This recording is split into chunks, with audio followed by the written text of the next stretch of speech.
Our next session is Your Furniture Talking? AI's Role in Workplace Evolution with Melissa Marsh, founder and CEO of PLASTARC, and Nuna Bacik of Logitech. Thank you, Katie, and thank you to the work design team, Michelle and others, for having us today. Yes, welcome to Is Your Furniture Talking? And I know that in the AI segment of NeoCon talks, for a number of years, we've talked about AI in the design process, and we've talked about AI for getting work done. But I really wanted to talk about what is the experience of AI in enhancing our workplace, actually interacting with individuals with this and within this environment. What if our furniture got smart? What is the next generation of things like your desk nudging you to stretch or your watch reminding you to take a walk? And where might we see the future of both personal productivity and wellness in this world? So as mentioned, I'm Melissa Marsh. I lead PLASTARC. We do social research and people analytics for the built environment. So we are always looking to put a human capital layer on all real estate decision-making, architecture design, and even smart building and furniture systems. I could not think of a better colleague to have helped me address this topic of smart in the office than my colleague Nuna Bacik, who is going to also introduce herself. And then we're going to do a little fireside talk and explore what is going on in this world and what might we see in the future, as well as how AI is helping address some of the other topics we've been hearing about at NeoCon so far, topics of equitable environments, inclusive environments, cognitively diverse environments, et cetera. So Nuna, could I first ask you to introduce and hear a little bit about what you get up to day to day?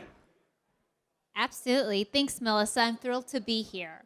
At Logitech, I focus on how do we bring together hardware, software, and AI to elevate collaborative and workplace experiences. My role centers around aligning our AI initiatives with how people actually work, both in office and anywhere.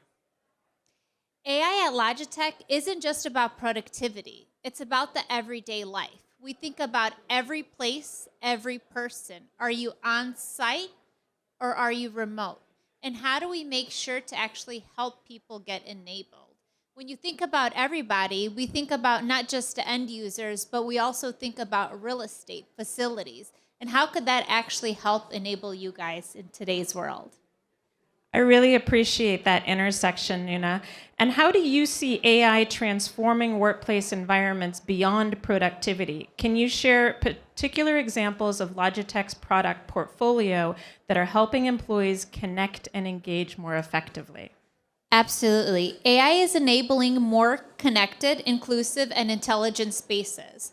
There's 3 areas that I can think of that it actually starts with. Smart reservations, so employees can reserve desks when they're near their employees.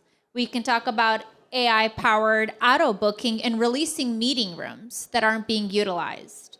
And the third would be AI enables proactive facility insights when you think about air quality, room occupancies, through tools like Logitech Spot, which is one of our latest and newest sensors that we actually launched at InfoComm today. Excellent. And thank you for not getting on the bus to InfoComm and staying here with us in NeoCon. It's really exciting how these features are beginning to address us in the workplace experience.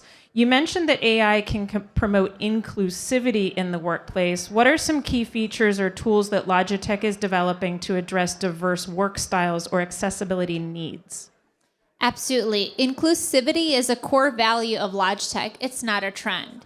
So some of the 3 ways that we think about it is, first, we think of it from a product design perspective. We work with our workplace design partners to help create mounts, stands, and carts that physically help products become accessible. Then we get into software features. When you think about working with software platforms like Microsoft, Zoom, or Google, you have translations, closed captioning, and companion audio to enable these types of features. And last but not least, inclusive AI, when you think about cameras that actually frame everyone's equitability in a hybrid meeting so remote workers can actually feel seen and heard. We've been talking about smart buildings for a long time, but it seems like they really are finally here. I was so delighted, and one of the reasons why I invited you to this conversation was because I think that the parts and pieces that Logitech brings to our fingertips, quite literally, really do connect many of the things that matter to us here in the design world. Absolutely. Well, how about we get a little bit in your world? I think we had enough about the tech stuff, haven't we? All right. I see everyone's frowning. They're like, enough is enough. Melissa, as hybrid work continues to evolve, how can AI-enabled environments support both stability and adaptability in workspace experiences? Yeah, so that's an exciting question. I often say that the issue with artificial intelligence for architecture and design is that we really can't take advantage of it unless we first have the intelligence component. And you mentioned these two words about the stability and the flexibility. We want it to be stable enough for people to have confidence in the experience, that you go into one meeting room and you want the setup to be the same as another meeting room. You want to have that resiliency. It's the reason why you have a booking system, so that when you get to the office, you'll know that you have a space. That's as much an emotional crutch as it is a technical requirement. And so the technology really offers that reliability and the consistent experience. But then when we have a tech-enabled design solution, a tech-enabled physical environment, it is also collecting information on what's going on, how is the environment operating. I love these little buttons, did you have a good meeting? Did you have a bad meeting? Did the physical environment contribute to that? And that's really building the intelligence part of artificial intelligence, because all AI platforms are built on a linguistic model, a spatial model, an image model. And so we're in the process of building the workplace model that can allow us then to serve up environments that are more and more customized, more prepared for that employee experience. So it's pretty exciting times. I love it. You just saying thumbs up, thumbs out. It reminds me of traveling internationally through airports, and they're like, how is your service here today? Do you have a green button or a red button? But to get into that, I think we talk about, from your perspective, working with clients across various industries, what are some of the biggest misconceptions about integrating AI into workplace design? I think the first misconception comes along with the idea that maybe there's someone else doing this for us, or that AI is some pre-baked solution that we can order up in our work environments rather than being actively involved in it. As I mentioned in the previous question, it really is about collecting the data and beginning to understand all of these different facets. We're working with organizations now that may be collecting more data on building entry than ever before. They may have started running a survey over the course of post-2020 to better understand their employees. They may be having a smart tracking system for their furniture and where is it located and how could it be reused, et cetera. But these systems are very rarely interconnected. So then you can't ask a question like, how is the physical environment impacting people's choice to show up? And so until we bring those pieces of information together, it's not going to serve a better design solution long term. So to get back and to recapitulate your question, the biggest misnomer is thinking that AI is something that is going to be done for us and that we don't need to contribute to it. But the best solutions, I'm always an advocate for computers and people working together, not just one or the other, but building a system that allows us to operate a next generation environmental solution through those two pieces. So thinking about engagement and adaptive systems, when it comes to employee engagement, how can AI-enabled systems help organizations maintain a balance between productivity or performance and well-being? Absolutely. So I feel like most of us here leverage AI for AI automates like manual tasks. When you think about booking rooms or meeting notes, so employees can focus on the real deal, the things that are meaningful when it comes to work. The other area that it helps is actually personalized workspaces. So when you think about adjusting environments, lighting, temperature, availability based on preference, it also, as I mentioned earlier in one of the questions, it also helps with desk reservation intelligence, enabling social connections to be able to show teams where, if I'm flying into LA today and if my LA team is sitting in a specific area within a building, that AI will help enable to assure that I book my room where my team is actually sitting. And last but not least, supporting wellness. When you think of like the original product that I mentioned, Logitech Spot, it actually flags poor air quality or overused rooms. I think that's really exciting, and it's really fascinating to think about this interaction of people in the space, again, making the space better together.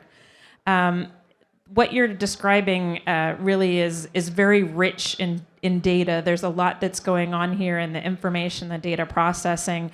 What types of insights are most valuable for clients, and how do you see those insights influencing workplace strategy? Oh my God, that's a fantastic question.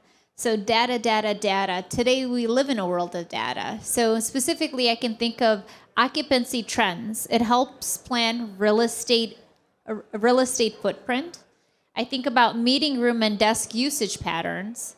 Think about Logitech Spite Insights. It actually provides you data around air quality, noise, and usage frequency. And then AI enabling predictive analytics when it comes to underused space relocations.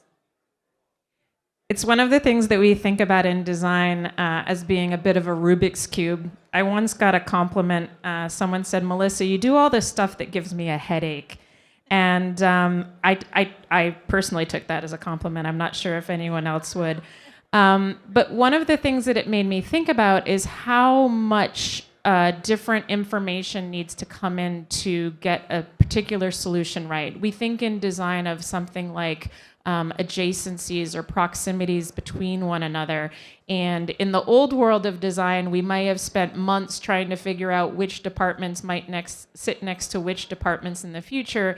And what you're saying here is that there's actually data going into something that could be dynamic processing of that. Correct. So like, hey, Nuna, you sat in this seat next to this person last time you were here. It's been a few weeks since you came into the office. Would you like to see that colleague again? Or maybe do you want to pick a wild card and sit next to someone else? So there's a lot of information going into that. Absolutely. No, I love that approach, and your summary is actually on point. One thing I would love to be able to understand from you, Melissa, is how do you approach measuring the impact of AI-driven systems in workplace? Are there specific metrics or behavioral indicators that you find most compelling when assessing employee engagement? So this is a question of the hour. I was actually presenting on the topic of nudges and how we get our physical environments to give us that little positive nudge. And one of the questions at the end of the program was, I've got a nudge for you. Can you tell me about how we get people into the office? Can you nudge people back to the office for me? And so I think we've always thought of presence or choice to be in a location as a metric of that place. So, we might think about daylight, fresh air, water, all of these different parts and pieces that we know people enjoy. And the sum of it is, do they choose to come to this place? And so I think that that choice and preference are still definitely a sign of effectiveness, but it's certainly not the only sign. We need to search high and low for other things that express that are evidence of that success of an environment. Back to the happy meter, I certainly think that people's evaluation of an environment or an experience is one. And do they choose to come back? While our physical design may not be the deciding factor or the only deciding factor above and beyond commute or social responsibilities, it is certainly a way to make if people have a good experience, they're going to come back to that experience. And I think in workplace, we can imagine our metric much more of a hospitality metric, a retail metric, even a food and beverage metric. How many times do I get people to use this item or this table or this space in a particular period of time? And in order to have that high utilization, we may need to have more people assigned to less space. Perfect. No, I think that's wonderful. Another thing that I would love to understand is when introducing AI-driven workplace systems, how do you see organizations navigating the change, especially with employees who may be skeptical or overwhelmed? I think there's two pieces of that. One, the skepticism may be around the wanting to be monitored that may be an experience in that technology environment. But when it's serving up a better experience, then there's an immediate payoff. You don't stand on a street corner advertising your location to the internet world unless you're expecting to get a ride from Uber or Lyft, for example. So when you're giving an advanced experience by having that data integration, that's a real win.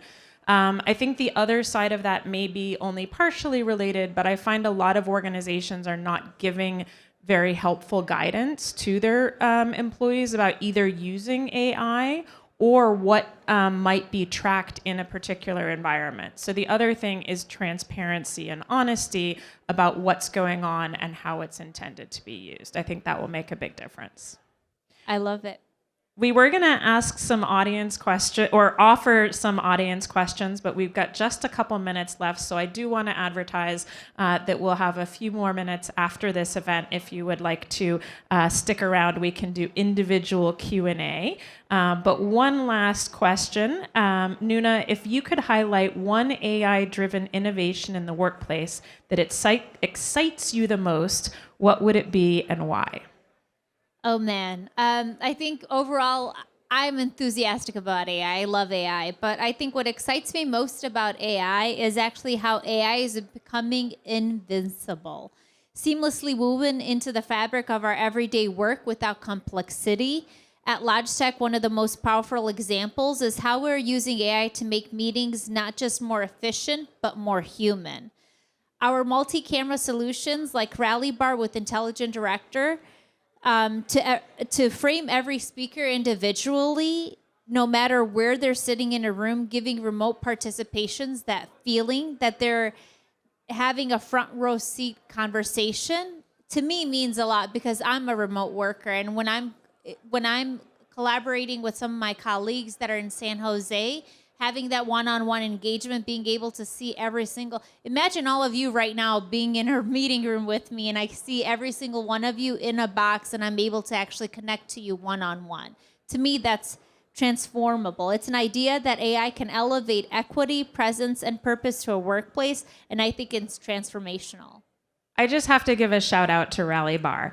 This piece of equipment is using AI intelligence to see who the people are around it in an open environment. So I know as a designer, I have wanted to have open AV systems for quite some time, but you only had the choice of everyone leaning in and being too close or having an AV piece set up that was blasting the whole audience, the whole office environment, not just the audience. So this is literally the experience of a 4 to 5 person meeting room or even a 10-person meeting room, but with no exterior wall required because all the work of figuring out who is part of this meeting is being done inside the equipment. And that is where AI is serving up a completely different experience. So it is so cool. But one last question and then we'll get off the stage.